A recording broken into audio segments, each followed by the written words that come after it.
حبايب قلبي عاملين ايه؟ يا رب تكونوا بخير. لاول مره تشوفوا قناتي ما تنسوش الاشتراك في القناه وتفعلوا زرار الجرس علشان يوصلكم كل فيديوهاتي الجديده. وكمان يا ريت لو الفيديو عجبكم تعملوا لايك للفيديو. بالنسبه لحبايبي واصحابي على فيسبوك ما ننساش نعمل لايك للفيديو، متابعه للصفحه وشير للفيديو. وبالنسبه للناس اللي محتاجه قراءات خاصه بتتواصل معايا على رسائل صفحه الفيسبوك.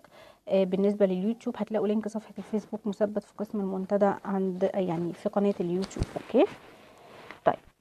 وبالنسبه للقراءات الخاصه يا جماعه بمقابل مادي علشان محدش يدخل يكلمني وعشان منع للاحراج. تمام. طيب النهارده هنشوف مصير العلاقه. هل هو ندمان على بعدك؟ هل هو عايز يرجع؟ هل هو مفتقدك؟ هل هو عايش حياته عادي وانت بعيد ولا عنده نوايا للرجوع؟ هنشوف عموما مصير العلاقه ايه اللي هيحصل فيها وايه التطورات في الطاقه الحاليه. بسم الله الرحمن الرحيم.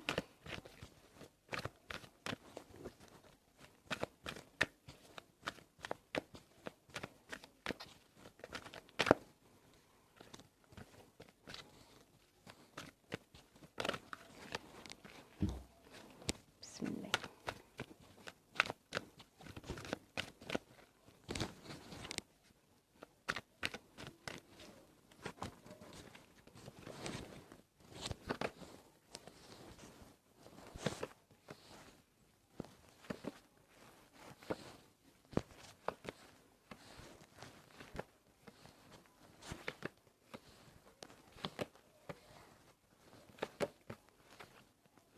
طيب هنبتدي مع بعض القراءة. بسم الله.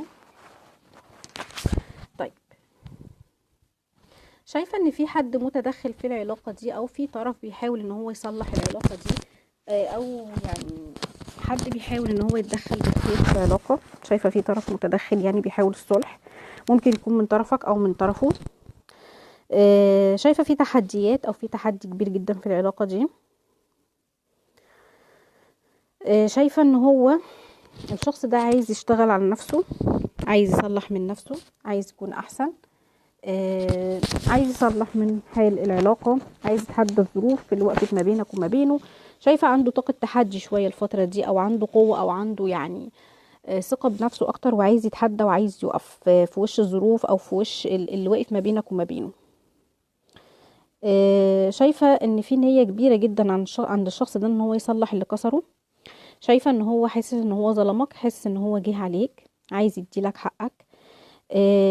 شايفة كمان ان هو شوية في طاقة انتظار، في حاجة هو منتظرها او في حاجة هو مستنيها، فشايفاه شوية في طاقة انتظار.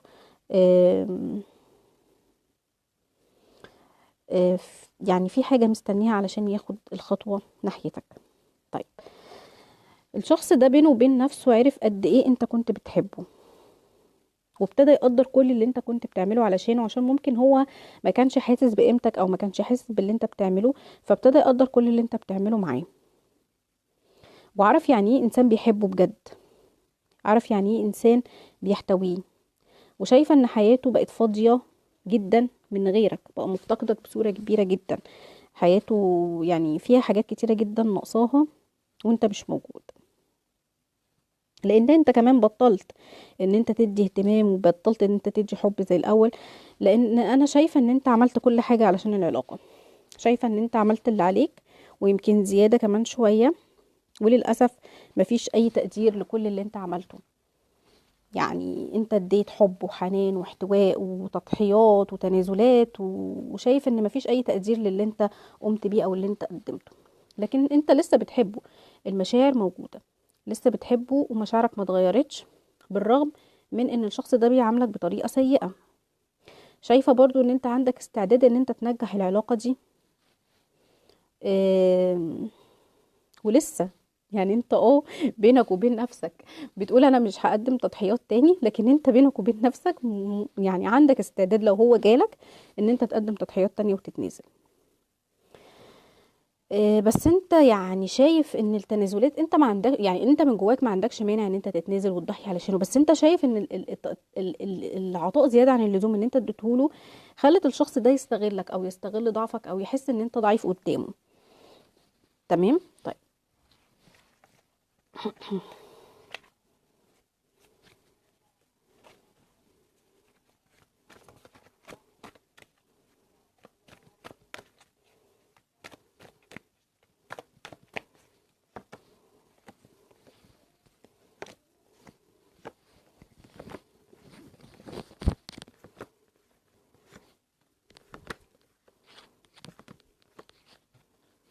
طيب انا شايفه ان هو ابتدى يفوق لنفسه شويه. شايفه ان الشخص ده ابتدى يفوق لنفسه، ابتدى يشوف هو خسر ايه لما بعد عنك، لان هو لما بعد عنك خسر كتير. فابتدى يعني يراجع نفسه، ابتدى يبص لنفسه ويقول ايه اللي انا عملته في نفسي، ليه انا عملت في نفسي كده. شايفاه عايز يعتذر، عايز ياخد خطوه لكن مش عارف ازاي. ممكن يحاول يقنعك ان اللي عمله ده غلطه وهو هيصلحها، لان زي ما قلت لك هو عنده استعداد ان هو يصلح من نفسه. لكن شايفه شويه ان الشخص ده عنده شويه ضغوط او شويه مسؤوليات او حياته مش سهله، مش عارف يعمل فيها ايه. آه، شايفه ان انت يعني شايفه ان في كارما، يعني او ان الشخص ده بيدفع ثمن ظلمه ليك.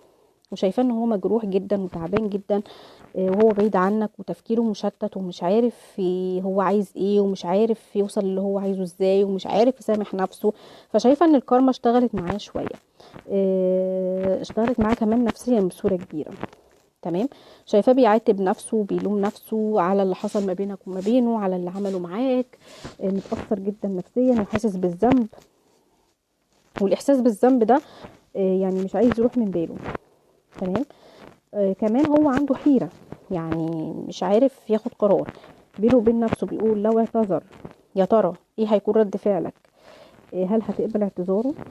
فشايفه ان هو ابتدى ان هو يكون بين نارين شويه، وبيفكر كتير ومش قادر ان هو ياخد قرار، لان هو لسه بيحبك ولسه متعلق بيك، في طاقه حب قويه جدا ما بينك وما بينه. شايفاه ان هو لسه بيحبك ولسه متعلق بيك ومش قادر ان هو يعني يتخطاك، او مش قادر ان هو ينساك. طيب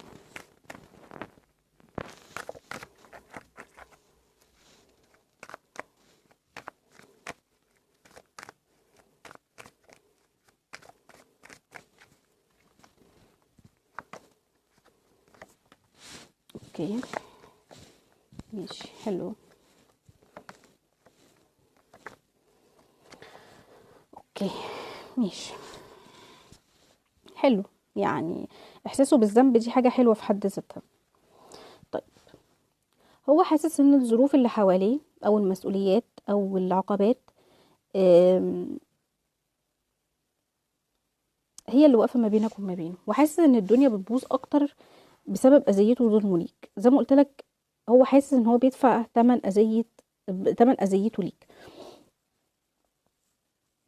هو عارف ان انت شخص بتحبه بدون مقابل، مش عايز منه حاجه، انت بتحبه عشان الحب. لكن الشخص ده مقدمش ليك غير السلبيات. انت اديت له كل حاجه ايجابيه، واديت له حب، واديت له مشاعر، واديت له احتواء، واديت له اهتمام، وهو مقدمش ليك غير السلبيات ووجع القلب والتعب. تمام. انت بتفكر يعني انت دلوقتي بينك وبين نفسك بتقول للشخص ده لازم ياخد خطوة، لازم يحسسني ان هو بيحبني، لازم احس بقيمتي. تمام. والوقت اللي انت بتفكر فيه او مستني منه ان هو ياخد خطوة، هو اوريدي بيفكر في الخطوة دي. هنكمل مع بعض. فزي ما قلت لك انت الوقت اللي انت بتفكر فيه ان هو يعني لازم ياخد خطوة ناحيتك، هو كمان بيفكر في الخطوة دي، لكن متردد، خايف ومتردد، خايف من ردة فعلك، متردد قلقان. آم، لان هو عارف يعني اللي عمله معاك كتير، واعتذاره من وجهة نظره ليك ممكن يكون مرفوض بنسبة كبيرة جدا او بصورة كبيرة جدا. الشخص ده خلي بالك من بداية العلاقة كان خايف ان هو يقع في حبك، او كان خايف ان هو يعني يتمادى في علاقة، لان هو شخص اوريدي بيحب ان هو يعني يعيش حياته لنفسه، مش بيحب يرتبط، مش بيحب حد يتحكم فيه. هو عايز يحب ويتحب عايز يكون في شخص شريه، شخص جنبه لكن بدون مسؤولية، او ممكن يكون مرتبط او في حد تاني في حياته. آه، فما كانش عايز حب ولا كان عايز مشاعر قوية بسبب ظروفه. وده مأثر على أفكاره ومأثر على خطواته ناحيتك. طيب شايفة ان الشخص ده بيحاول ان هو يعمل توازن في حياته، بيحاول ان هو يظبط اموره، لان حياته شايفة ان هي مش حلوة، شايفة ان اموره مش متظبطة، حياته متدمرة. وهو حاسس ان هو لازم يشتريك زي ما انت اشتريته، ولازم يحسسك بحبه، يا اما هيفقدك. فهو حاسس بكده، ودي حاجه حلوه، لان الشخص ده اهملك كتير، والشخص ده جه عليك كتير، والشخص ده وجعك كتير وادالك ظهره وموقفش جنبك في مواقف كتيره جدا. فشايفه بقى ان انت دلوقتي انت لازم انت اللي تحدد موقفك. تمام. ما ينفعش تفضل قاعد منتظر الشخص ده ياخد خطوه او يغير من نفسه او يصالحك. تمام. يعني ما يبقاش ده شغلك الشاغل، لان انا شايفه ان ده شغلك الشاغل. تمام. فانت لازم يعني تشوف حياتك او تشوف نفسك، ما يبقاش هو كل هدفك في الحياه ان انت قاعد منتظر ان الشخص ده يرجع. تمام. طيب. طيب هنشوف يا ترى هيرجع لك ويقول لك سامحني ويغير من نفسه ولا لا. طيب حلو. ماشي اوكي. ماشي. ماشي. طيب زي ما قلت لك الشخص ده حياته بايظه جدا، الشخص ده تعبان جدا، الشخص ده مش مرتاح في الطاقه الحاليه. شايفه حقك راجع لك، لان الشخص ده قسي عليك كتير، وجعك كتير، وظلمك كتير، واهملك كتير، وعلقك بحاجات ووعدك بحاجات وما نفذهاش. جه عليك كتير جدا، وانت ما كانش ليك ذنب في كل اللي حصل ده. بس انا شايفه ان انت حقك جايلك، شايفه ان العداله هتجيلك، او ان انت هتاخد حقك. لان الشخص ده زي ما قلت لك دلوقتي متبهدل، حياته بايظه، حياته كلها ازمات، حياته كلها مشاكل. كان فاكر ظلمه ليك ملوش نهايه، واللي عمله معاك مش هياخد جزاؤه.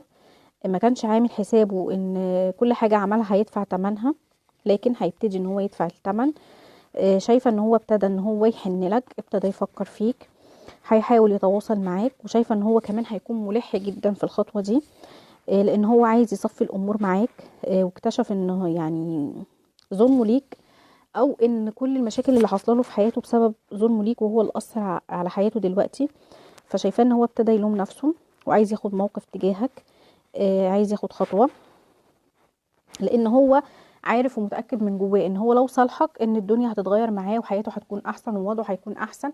لان هو يعني زي ما قلت لك حاسس ان هو بيدفع نتيجه ظلمه ليك واذيته اللي هو اذيها لك. تمام.